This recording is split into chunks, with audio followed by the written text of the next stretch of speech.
parent-child relationship plot twist equaled only in cinema when Darth Vader informed Luke Skywalker that he, Luke's villainous arch-enemy, was actually his father.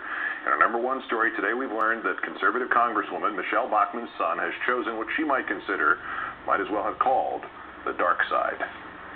You may recall the Congresswoman's unique view of President Obama's expansion of the AmeriCorps program, which she shared on a Minnesota radio program earlier this year. In reality, AmeriCorps is a federal program that pays young people to restore parks, tutor children, help communities struck by natural disasters.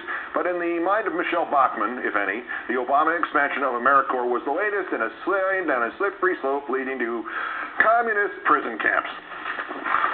It's paying people to do work on behalf of government. And the real concern is that there are provisions for what I would call re-education camps for young people, where young people have to go and get trained in a philosophy that the government puts forward, and then they have to go and work in some of these politically correct forums.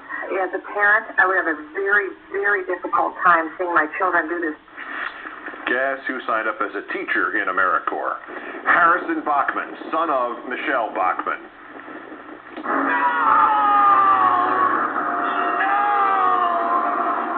The Minneapolis Star-Tribune reports that the Congresswoman's adult son was hired earlier this year as a teacher in the AmeriCorps Teach for America program. According to Star-Tribune columnist John Tevlin, the last application date to get into Teach for America was in February. That would be before the Congresswoman's anti-AmeriCorps rant, meaning she did not know about her son's communist adventure when she made her comments, or she was in the process of re-educating him at that point.